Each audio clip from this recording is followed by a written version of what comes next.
ആർക്കെങ്കിലും ഒരു ചെറിയ കല്ല് പെൻസിൽ കൊടുത്താൽ പോലും അത് വീഡിയോ എടുത്ത് പത്രക്കാരെ വിളിച്ച് അവരെല്ലാം പബ്ലിഷ് ചെയ്ത് നമ്മൾ വലിയ പുള്ളിയായി കാണിക്കണമെന്നുള്ള ആ ഒരു ചിന്താഗതിയാണ്.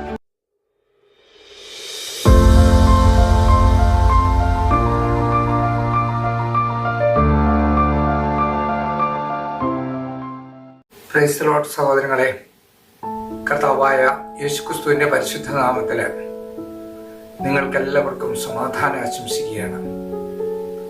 ഇന്നേ ദിവസം നമ്മൾ ചിന്തിക്കുന്ന തിരുവചന ഭാഗം വിശുദ്ധ പൗലോസ് ശ്ലീഹ കൊരിന്തോസിലെ സഭയ്ക്ക് എഴുതിയ 1-ാമത്തെ ലേഖനം 3-ാം അധ്യായം അതിൻ്റെ 5 മുതൽ 7 വരെയുള്ള തിരുവചനങ്ങളാണ്.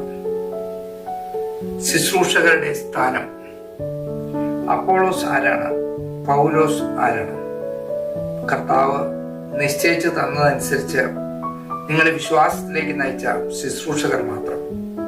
ഞാൻ നട്ടു, അപ്പോളോസ് നനച്ചു, എന്നാൽ ദൈവമാണ് വളർത്തിയത്. അതുകൊണ്ട് നടുന്നവനോ നനയ്ക്കുന്നവനോ അല്ല, വളർത്തുന്നവനായ ദൈവത്തിനാണ് പ്രാധാന്യം. Praise the Lord. പ്രിയ സഹോദരങ്ങളെ, ദൈവത്തിനാണ് പ്രാധാന്യം നമ്മൾ നൽകേണ്ടത്. പക്ഷെ പലപ്പോഴും നമ്മളെ തന്നെ ഉയർത്തി കാണിക്കാനാണ് എല്ലാ കാര്യങ്ങളും ശ്രമിക്കുന്നത്. നമ്മൾ പറയും ദൈവനാമം ഒത്തുകൊള്ളട്ടെ എന്നൊക്കെ നമ്മൾ നാവ് കൊണ്ട് പറയും.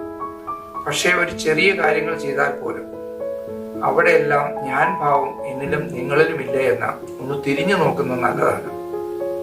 നമ്മൾ അത് ചെയ്തു, ഇത് ചെയ്തു. ആർക്കെങ്കിലും ഒരു ചെറിയ കല്ല് പെൻസിൽ കൊടുത്താൽ പോലും അത് വീഡിയോ എടുത്ത് പത്രക്കാരെ വിളിച്ച് അവരെല്ലാം പബ്ലിഷ് ചെയ്ത് നമ്മൾ വലിയ പുള്ളിയായി കാണിക്കണമെന്നുള്ള ആ ഒരു ചിന്താഗതിയാണ് പലപ്പോഴും നമ്മളിലൊക്കെ വളർന്നു വരുന്നത്. അവിടെയെല്ലാം ദൈവത്തിന്റെ നാമം മഹത്വപ്പെടുത്തുവാൻ എത്രമാത്രം എനിക്കും നിങ്ങൾക്കും സാധിക്കുന്നുണ്ടെന്ന് ചിന്തിക്കണം. കാരണം നമ്മൾ ഓരോ ദിവസവും വഴി നടക്കുന്നത് സർവശക്തനായ കർത്താവാണ്. അവിടുത്തെ കാരുണ്യം കൊണ്ട് മാത്രമാണ് ഞാനും നിങ്ങളുമൊക്കെ മുന്നോട്ട് പോകുന്നത്. ആ കാരുണ്യത്തിൽ ആശ്രയിച്ച് ദൈവം പല വ്യക്തികളിലൂടെ നമ്മൾ വഴി നടത്തുന്നു. പക്ഷെ വളർത്തുന്നത് മുഴുവൻ ദൈവമാണ്. എന്ത് കാര്യങ്ങൾ നമ്മുടെ ജീവിതത്തിൽ സംഭവിക്കുന്നുണ്ടോ അത് ദൈവം അറിയാതെ സംഭവിക്കുന്നില്ല. ഇപ്പൊ ദൈവത്തിനാണ് നമ്മൾ 1-ാമത്തെ സ്ഥാനം കൊടുക്കേണ്ടത്.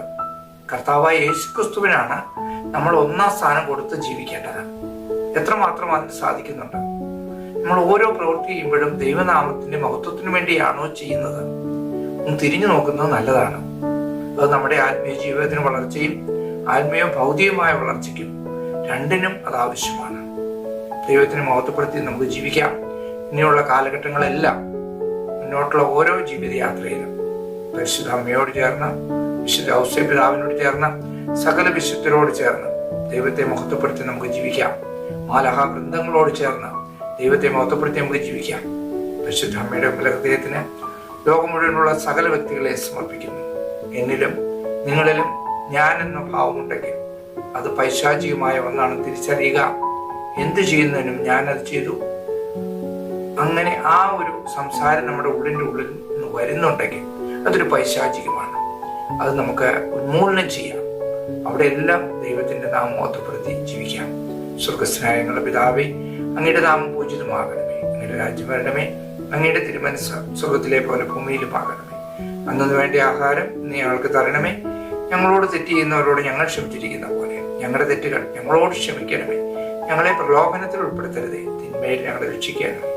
നന്മ നിറഞ്ഞ മറിയമേ സുസ്തി, കർത്താവ് അങ്ങയിലൂടെ സ്ത്രീകളിൽ അങ്ങ് അനുഗ്രഹിക്കപ്പെട്ടവളാകുന്നു. അങ്ങയുടെ ഉദരത്തിൻ ഫലമായ ഈശോ അനുഗ്രഹിക്കപ്പെട്ടവനാകുന്നു.